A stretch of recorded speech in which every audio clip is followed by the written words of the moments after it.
Assalamualaikum warahmatullahi wabarakatuh. Salam guru penggerak. Apa kabar Bapak Ibu guru hebat semuanya? Semoga selalu diberi keselamatan dan kebahagiaan. Pada kesempatan kali ini, saya akan memaparkan koneksi antar materi, kesimpulan refleksi pemikiran Ki Hajar Dewantara pada modul 1.1 tugas 1.A8. Saya Watnawati Maan, SPDI, calon guru penggerak Angkatan 8 dari SMP Negeri 1 Tigonagari, Kabupaten Pasaman, dan fasilitator saya adalah Ibu Erniati, SPD, dan pengajar praktik saya adalah Ibu Rosmanita, SPD. Di sini saya akan merefleksi diri saya melalui 3 pertanyaan berikut.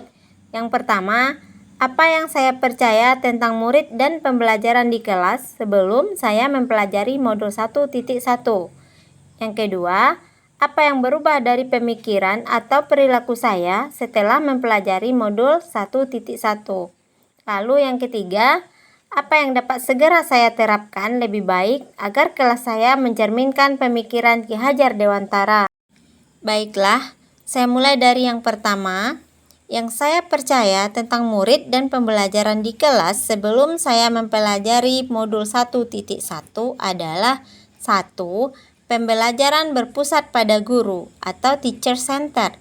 Dalam hal ini, guru yang lebih aktif dan banyak menjelaskan materi kepada murid.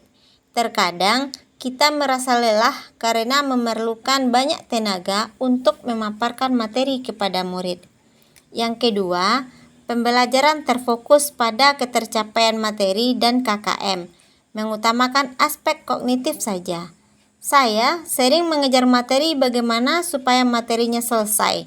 Terkadang kalau tidak selesai, malah terasa berhutang kepada murid, tanpa memikirkan karakter dan kebutuhan mereka. Sedangkan penilaian pun saya cenderung melihat dari hasil tesnya saja. Yang ketiga, peserta didik yang kurang aktif dan kurang motivasi dalam pembelajaran. Di sini saya sering merasakan ketika suasana kelas menjadi diam dan juga ketika saya bertanya, apakah murid saya sudah paham atau belum? Apakah mereka sudah mengerti tentang apa yang saya jelaskan? Namun mereka hanya diam, terkadang menggeleng dan mengangguk. Yang keempat, kurang memahami karakteristik peserta didik. Nah, disinilah seharusnya peran saya sebagai guru, namun itu seringkali saya lupakan. Saya hanya fokus pada tujuan saya saja, yaitu menyampaikan materi. Yang kelima, sering merasa gagal, banyak peserta didik yang tidak tuntas. Di atas tadi juga sudah saya jelaskan, karena saya sering mengabaikan kebutuhan mereka, saya hanya mengejar materi saja. Saya di sini merasa gagal dan bertanya-tanya, kenapa murid saya banyak yang gagal?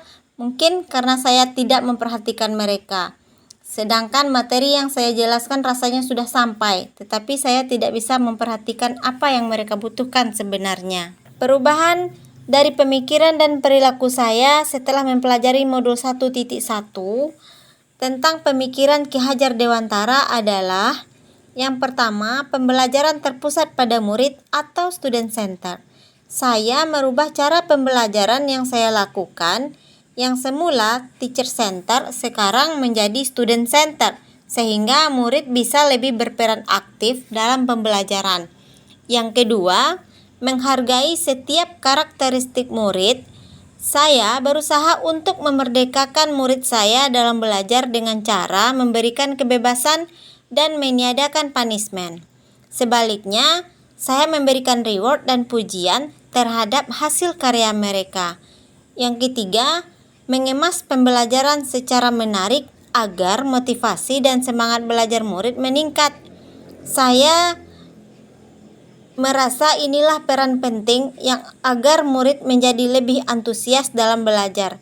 Dengan adanya pembelajaran yang menarik, murid akan menjadi lebih memperhatikan apa yang kita sajikan. Yang keempat, memberikan kebebasan kepada murid untuk menyelesaikan setiap tugas sesuai dengan minat, bakat, dan kreativitasnya. Karena pembelajaran itu berhamba pada murid, Maka saya merasa dalam hal ini saya harus memberikan kemerdekaan belajar kepada murid saya tanpa mereka merasa tertekan ataupun terpaksa. Yang kelima, lebih cermat melihat bakat murid, menuntun sesuai kodrat. Menurut pemikiran Ki Hajar Dewantara, menuntun adalah menuntun segala kodrat yang ada pada anak-anak agar mereka dapat mencapai keselamatan dan kebahagiaan yang setinggi-tingginya, baik sebagai manusia maupun sebagai anggota masyarakat. Maka sebagai seorang guru, saya harus lebih memperhatikan bakat murid saya supaya lebih mudah dalam menebalkan garis-garis yang samar-samar pada mereka. Selanjutnya, penerapan yang segera akan saya lakukan di kelas agar mencerminkan pemikiran Ki Hajar Dewantara yaitu: yang pertama, merancang pembelajaran yang interaktif dan menyenangkan dengan melibatkan murid, sehingga dalam belajar mereka akan lebih senang, akan lebih aktif karena pembelajaran yang interaktif yang selalu melibatkan murid. Yang kedua, menerapkan pembelajaran yang berbasis kearifan lokal dan budaya. Hal ini sangat bagus untuk diterapkan, mengingat dengan perkembangan zaman, anak-anak sudah kurang peduli dengan budaya lokal, mereka lebih tertarik kepada budaya luar. Maka kita sebagai guru harus memberikan motivasi atau mengingatkan murid kita untuk selalu menghargai budaya lokal. Yang ketiga, menerapkan konsep merdeka belajar dan mengintegrasikan sikap pembelajaran dengan pencapaian profil pelajar Pancasila. Seperti yang kita ketahui bahwa profil Pancasila itu adalah beriman, bertakwa kepada Tuhan Yang Maha Esa dan berakhlak mulia, mandiri dan bergotong royong, berkebinekaan global, kreatif, serta bernalar kritis. Saya memberikan kemerdekaan dalam belajar sehingga mereka merasa bebas dalam berkreasi tanpa ada tekanan ataupun tuntutan. Yang keempat, pembelajaran yang mengutamakan aspek budi pekerti. Pada abad sekarang ini, banyak anak-anak yang sudah mengabaikan budi pekerti karena mereka banyak terkontaminasi oleh budaya luar. Disinilah tugas saya dan juga teman-teman di sekolah saya mengajarkan dan mengingatkan kembali pentingnya budi pekerti kepada murid, terutama dalam berbicara, bertutur kata yang baik kepada orang lain. Selanjutnya, tidak lagi menuntut tetapi menuntun. Dalam hal ini, kita sebagai guru berperan sebagai among atau pamong. Dalam penerapan di kelas, guru berusaha memberikan kebahagiaan yang setinggi-tingginya kepada murid. Dan selanjutnya, pembelajaran yang sesuai dengan kodrat alam dan kodrat zaman. Sesuai juga dengan pemikiran Bapak Ki Hajar Dewantara bahwa salah satu kodrat anak itu adalah bermain. Saya menyadari bahwa belajar sambil bermain itu adalah metode yang tepat untuk melihat bakat anak.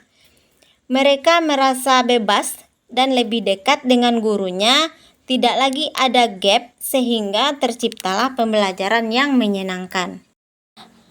Akhirnya, saya akan memberikan sebuah kesimpulan tentang apa yang sudah saya paparkan dari awal. Pendidikan adalah menuntun murid sesuai dengan minat dan bakatnya.